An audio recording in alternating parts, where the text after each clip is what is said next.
have to use that microphone to your mouth. Don't Okay. get them confused. Don't drink the microphone. Why Let me don't just you switch these. take my glass of wine and If you put it guys someplace? Microphones, I would be in. Oh, you want us to switch microphones? Okay, there we Okay. go. Well, All we'll righty. catch up personally. You're still in LA? I am, yeah. Yeah. Are you practicing? I am. I still keep practicing. I'm hoping to get it right. Yes. Okay. We're on. We're on. Yeah, so we still have Karenlin with us, and now we have Bernie Bloom, who was one of the original founding members of GASP. Bernie and Karenlin, thank you so much for sitting with us again. Do you have any fond memories you wish to share about the growing of GASP in the last 50 years? Well, I can tell you about the beginning. Hold on a second. You have to switch microphones. Or hold both microphones. You have to hold both microphones. Oh, you want sir. me to hold both? No, he has to hold it because he's talking softly, and that microphone has to be right up there. Okay, that's good. I can speak louder. Speak louder. All right, should we start over? Yeah, you're speaking too loud. Okay. Just speak in a normal voice. Okay. So, yes. Go ahead, start again. Yeah. So what we, do you remember from the beginning? Well, I remember your mother's kitchen. I remember her telling Arnold Kitsis, your neighbor, get out of the way. Let Esther get in the show. I remember her, well, you know what your mother's personality was. Yes. Um, A force to be reckoned. so here's a story that's true. Okay. And it happened about 1972 or 3. And because I was still living in Squirrel Hill at the time, and GASP had a big meeting, board meeting, and a lot of the members of the board wanted to somehow corral Michelle Madoff, get her to be within Parameters? the parameters, yeah.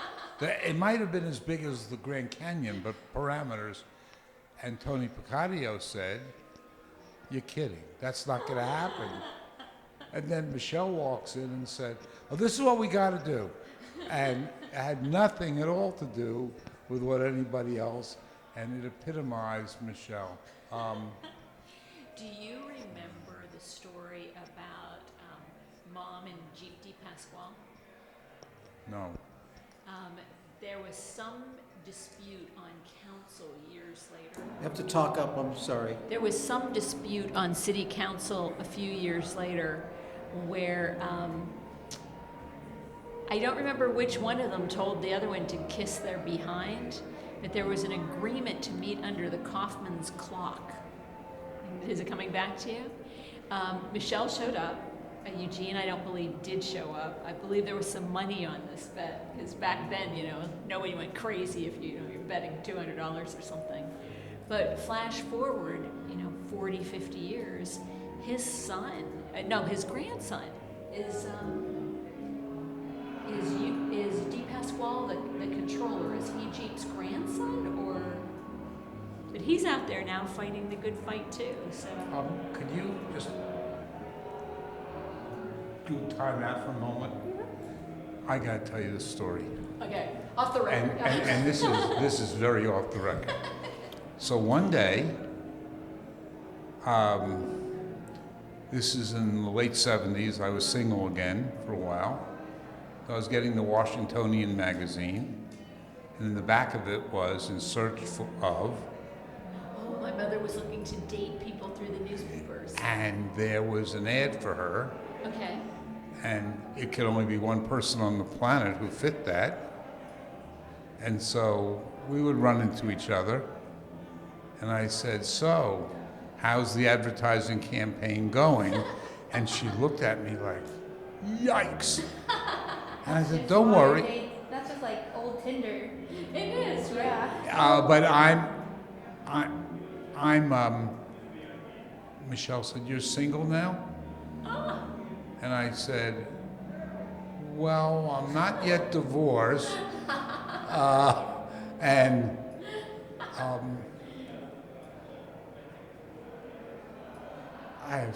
you can go back on.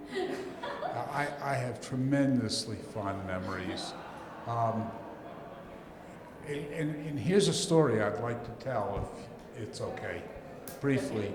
So we're in your house. Okay. There's a whole bunch of them. And there's going to be a hearing downtown. It's 1971 or 2. And it's going to be about what the state's air pollution program is going to be. Right. And this guy, Al Smith, who was another student, Yeah. tall guy, and I were off on the side writing the bloody thing. Okay? And Michelle already decided what she was going to say. And come on, you boys, get writing so I can change it. That sounds like my mother.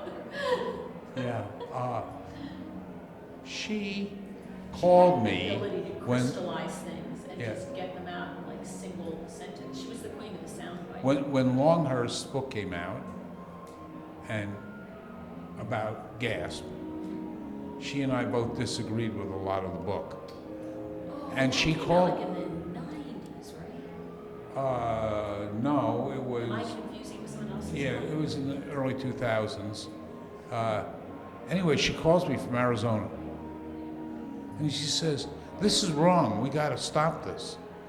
She was like fighting, and, it hadn't gone away. Yeah, no, she was a fighter till the bitter end. She really was. Yeah. She was quite something. But GASP wasn't just Michelle. No, it was a lot of other There was a people. lot of people, and I've tried to say this to people who want to listen. It wasn't just about the vocal women, because in that era, the men who had white-collar jobs, like at Westinghouse, they couldn't speak up. So we had meetings. We had meetings at night. And Mort Corner, he was at University of Pittsburgh. He now lives in Florida. And I with the scientific committee. And all the time we were getting input from really smart people. For those of you who remember. Yeah, yeah. Yeah. I have a question for you. Okay. So, where did you go to college? I first went to college at Emerson in Boston. Got No, it. I take it back. I first went to college at BU in Boston and didn't like it. Transferred to Emerson. Loved it. You like Boston? No, I liked Emerson. Okay. I hate cold weather. And then I got my first job out of Emerson in Tampa, Florida, WFLA TV. And TV was kind of intense. And then I transitioned advertising into law. And you went to law school in California? I went to law school in California. I've been doing it. I graduated, or I started in 96. No, 96. I started in 96 and graduated in 99. When did your father pass away? Henry passed away 6 months to the day after Michelle did, so that would be 5.5 years. She's been Stop gone your since. machine. What, in the end, was their relationship, if any? My mother was always very kind to my father. He Henry? had an absolute fixation with her. And my mother could be an embellisher, but I... You think? I know. I am the recipient of like hundreds of emails. He would send her emails telling her, so this vote's coming up, you should vote this way. And she was like, who's the council person, you or me? Oh yeah, no. So it was not antagonism. Not on his part, no. Okay. I'd like to just say one more thing about gas. Look into the camera this time. Oh, Look over here this time. sure. Go ahead. Gas changed my life. It gave me a purpose, a real purpose. And within that purpose, it was open enough to permit it. And so I met world-class people. And ultimately, I got substantial recognition for what I did. but there was no place else like it, any place. It had There a very, were had a very Camelot feel to it. there were 3 communities that had U.S. Steel and Jewish antagonists of U.S. Steel. There was a guy named Milton Roth in Gary, and there was a guy named, I think, Abramovitz in Birmingham. But only Michelle could talk to both the politicians and the lawyers and the technical people, and she inspired a lot of women. Pat Pelkoff, Joan Hayes, among many, many, many people, Pat Newman, and She built up a lot of people, and they stood up to the challenge and really. yeah. So GASP was educated people and not so educated people. And there was this one relationship that she particularly built that, in my opinion, she should be remembered for. Anyway, I'm going to help remember it. There were 2 local union reps from Clearton. There's Howard Holmes, an African-American guy, big guy, and there was Dan Hannon, an Irishman, white guy.